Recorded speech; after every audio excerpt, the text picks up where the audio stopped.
جی السلام علیکم ورحمۃ اللہ وبرکاتہ۔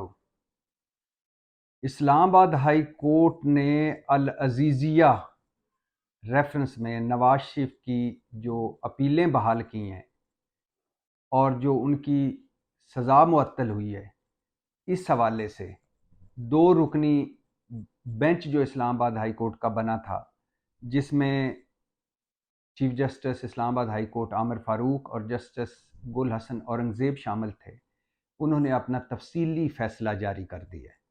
16 صفحات کا یہ تفصیلی فیصلہ ہے، جس میں وہ بتاتے ہیں کہ نواز شریف کی سزا معطلی کیسے ہوئی، ان کی حفاظتی ضمانت ان کو کیسے ملی، اور ان کی اپیلیں کیسے ہم نے بحال کی۔ اب یہ ذہن میں رہے کہ نواز شریف اس وقت طیارے میں تھے، اور طیارہ جہاز مطلب ان کا سعودی عرب سے یو اے ای کی طرف جا رہا تھا، جب نواز شریف صاحب کی قانونی ٹیم اسلام آباد ہائی کورٹ پہنچی اور انہیں کہا کہ نواز شریف صاحب سرنڈر کرنا چاہتے ہیں، ان کو حفاظتی ضمانت دی جائے۔ نواز شریف صاحب اس وقت مفرور اور مجرم تھے۔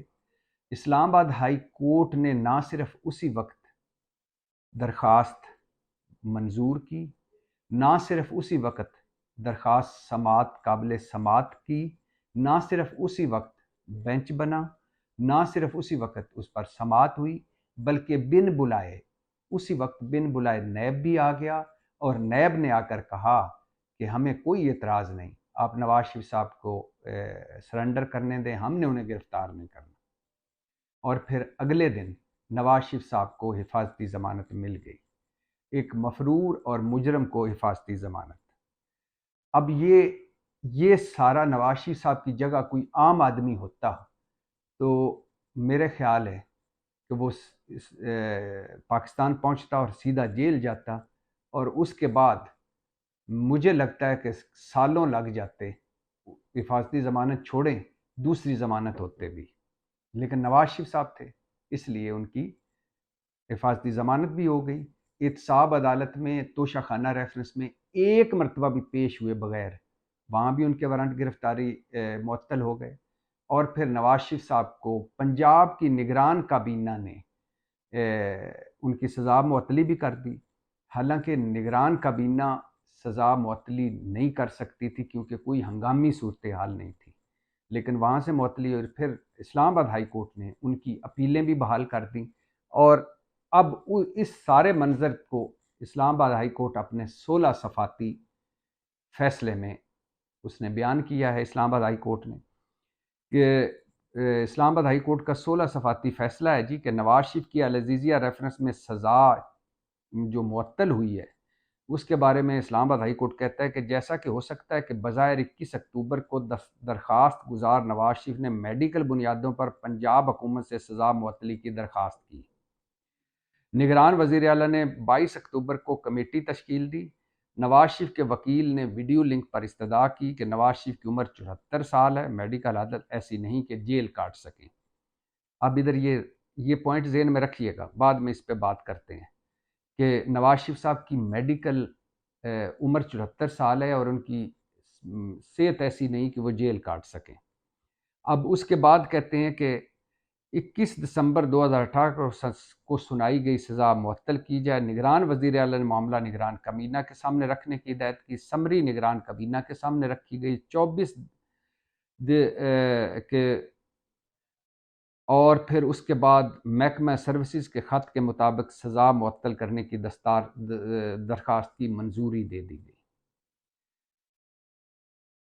نواز شریف صاحب کی اپیلیں بحال ہو گئی ہیں، ان کی اپیلیں بحال کی جاتی ہیں۔ نواز شریف کی اپیلوں کو پر فیصلہ کیا جائے گا۔ عدالت کے 29 اکتوبر کے عبوری ریلیف کے بعد نواز شریف کو وطن واپسی پر گرفتار نہیں کیا گیا۔ نواز شریف کو گرفتار نہ کرنے کے عبوری ریلیف میں 2 دن کا اضافہ کیا گیا۔ نواز شریف کی حفاظتی ضمانت نیب کے واضح اور غیر مبہم موقف کی وجہ سے دی گئی۔ نیب نے کہا کہ نواز شریف کی گرفتاری نہیں چاہیے۔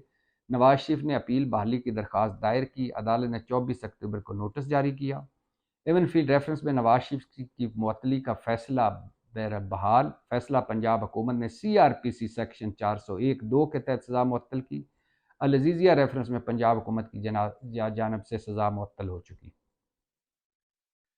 اب بات آگے بڑھانے سے پہلے پیرا نمبر 31 بڑا غور طلب ہے، یہ غور سے سنیے گا، بڑا اہم پیرا ہے۔ 16 صفحاتی جو اسلام آباد ہائی کورٹ کے چیف جسٹس عامر فاروق اور جسٹس گل حسن اورنگزیب نے یہ جو 16 صفحاتی فیصلہ جاری کیا ہے، اس میں پیرا نمبر 31 بڑا اہم ہے۔ اس میں اسلام آباد ہائی کورٹ کے کہہ رہا ہے، عدالت کہہ رہی ہے کہ عطا تاڑر کی پاور اٹارنی سے فائل کی گئی درخواستیں مینٹینیبل نہیں، یہ سپریم کورٹ کی ججمنٹ کے برعکس ہیں۔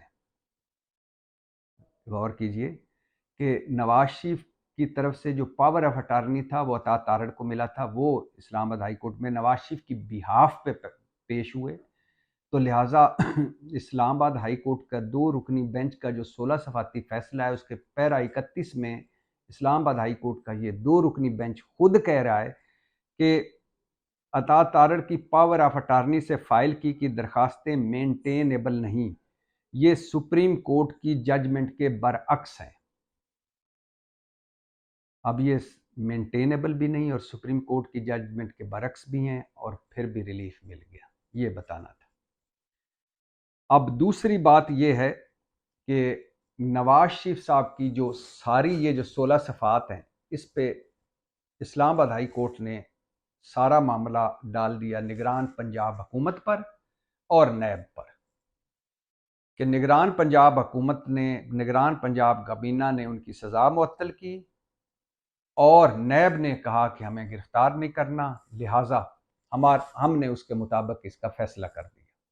اور ساتھ یہ بھی لکھا پیرا نمبر 31 میں کہ یہ جو عطا تاڑر کی پاور آف اٹارنی تھی یہ ٹھیک نہیں تھی، اور یہ سپریم کورٹ کی ججمنٹ کے خلاف تھی، اس کے مطابق نہیں تھی، اس کے باوجود نواز شریف کو ریلیف مل گیا۔ اب جب ہم پنجاب نگران کابینہ پر کہتے ہیں، بات کرتے ہیں، تو پنجاب نگران کابینہ کہتی ہے کہ بھائی بزدار نے بھی تو اسی شک کے تحت نواز شریف کو کی سزا معطل کی تھی جب وہ لندن گئے تھے۔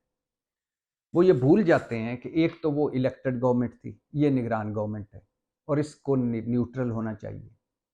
چلو مان لیا کہ محسن نقوی مسلم لیگ نون کے ہیں، یہ بھی مسلم لیگ نون کی حکومت ہے، اس کو الیکٹڈ بھی مان لیتے ہیں، حالانکہ ہے نہیں، اور نگران کو کوئی حق نہیں کہ وہ کسی سیاستدان کی سزا معطلی کرے یا اپنی کابینہ سے، اور وہ بھی سرکولیشن سمری سے ایمرجنسی میں، اور ان کے وکیل ویڈیو لنک پر پیش ہوں اور سزا معطل ہو جائے۔ نواز شریف عدالت پیش نہیں ہو رہے، وکیل کابینہ کے سامنے پیش نہیں ہو رہے، دونوں جگہ سے ریلیف مل گیا۔ دوسرا، جب بزدار حکومت نے نواز شریف کی سزا معطل کی تھی، تب 3 شہروں کے ڈاکٹر، لاہور، اسلام آباد، کراچی کے ڈاکٹر لاہور پہنچے ہوئے تھے، اور بورڈ بنا ہوا تھا، اور نواز شریف کے ٹیسٹ ہو رہے تھے۔ تب فیصل سلطان جو عمران خان کے وزیر صحت بھی تھے اور شوکت خانم کے ہیڈ تھے، وہ اتنے نواز شریف کے حالات خراب بتائے گئے کہ وہ بھی مزاج پرسی کے لیے گئے۔ تب اس وقت کی پنجاب کی وزیر صحت یاسمین راشد روز پریس کانفرنس کر کے بتاتی تھی کہ آج نواز شریف کو ہلکا سا دل کا دورہ پڑا، آج ان کی طبیعت ٹھیک ہے، آج ان کے پلیٹلیٹس ڈاؤن ہیں۔ تب اسلام آباد ہائی کورٹ فل ڈے سماعتیں کر رہا تھا اور نواز شریف کی زندگی کی گارنٹیاں مانگی جا رہی تھیں۔ تب لاہور ہائی کورٹ 50 روپے کے سٹامپ پیپر پر کو لے کر بیٹھا ہوا تھا، اور معاہدہ بن رہا تھا شہباز شریف کی گارنٹی پر کہ نواز شریف کو باہر بھجوایا جائے۔ تب وفاقی کابینہ کا 5.5 گھنٹے کا عمران خان کابینہ کا اجلاس ہوا تھا، اور اس میں طے ہوا تھا کہ نواز شریف کو بھجوایا جائے۔ مطلب تب حالات اس طرح کے ہنگامی بنائے ہوئے گئے تھے کہ اس وقت یہ ہنگامی فیصلہ ضروری تھا۔ حالانکہ وہ خواجہ سے بتا چکے ہیں کہ ہم اسٹیبلشمنٹ کی مدد سے نواز شریف باہر گئے، مطلب میڈیکل رپورٹیں جعلی، لیکن اس وقت صورتحال ہنگامی تھی۔ آج کیا ہنگامی صورتحال ہے؟ نواز شریف صاحب 4 سال کے بعد وطن واپس آ گئے ہیں، خود وہ پہنچے ہیں ہیتھرو ایئرپورٹ سے بذریعہ سعودی عرب، یو اے ای، اور پھر اسلام آباد، اور پھر لاہور پہنچے، اور پھر گھنٹہ پورا تقریر کی انہوں نے، مطلب ان کی طبیعت ٹھیک تھی۔ پھر وہ 2 یورپ کے دورے کر چکے ہیں ان 4 سالوں میں، 2 مرتبہ سعودی عرب جا چکے ہیں، 2 مرتبہ یو اے ای جا سکتے ہیں، جا چکے ہیں، فیکٹری کی وزٹ کر چکے ہیں لندن کے باہر، ہوا خوریاں کے واقعے کر چکے ہیں، کافیاں پی چکے ہیں، اور عمران حکومت گرا چکے ہیں اور شہباز حکومت چلا چکے ہیں۔ تو اب تو ہنگامی صورتحال نہیں تھی صحت کے حوالے سے، لیکن بہرحال چونکہ اس وقت جدھر دیکھو تیری تصویر نظر آتی ہے والا معاملہ ہے، ہیتھرو ایئرپورٹ سے اسلام آباد ایئرپورٹ تک جدھر دیکھو میرے محبوب قائد نواز شریف کی تصویر نظر آتی ہے، لاہور شاہی قلعہ کے سبزہ زار سے جاتی عمرہ محل تک بذریعہ موٹر مینار پاکستان جدھر دیکھو میرے محبوب قائد نواز شریف کی تصویر نظر آتی ہے، پنجاب نگران کابینہ سے نیب تک ریلیف ہی ریلیف جدھر دیکھو میرے محبوب قائد نواز شریف کی تصویر نظر آتی ہے، احتساب عدالت سے اسلام آباد ہائی کورٹ تک جدھر دیکھو میرے محبوب قائد کی تصویر نظر آتی ہے، لیول پلینگ فیلڈ سے ترازو کے پلڑے تک جدھر دیکھو میرے محبوب قائد کی تصویر نظر آتی ہے، الیکشن سے سلیکشن کی طرف بڑھتے ہوئے جدھر دیکھو میرے محبوب قائد کی تصویر نظر آتی ہے۔ تو آج کل تو نواز شریف صاحب کو یہ ریلیف ملنا تھا، اس کی جتنی جسٹیفیکیشن بھی کر سکیں وہ کون مانے گا؟ تو اسلام آباد ہائی کورٹ نے 16 صفوں میں نیب پہ سارا ملبہ ڈال دیا اور پنجاب کی نگران کابینہ پہ ڈال دیا، اور ساتھ ساتھ یہ بھی لکھ دیا کہ ہم نے جس درخواست پر ریلیف دیا وہ درخواست سپریم کورٹ کے فیصلے کے خلاف ہے اور مینٹینیبل نہیں ہے۔ واہ میرے نظام انصاف، تجھے دونوں ہاتھوں سے سلام۔ پاکستان زندہ باد۔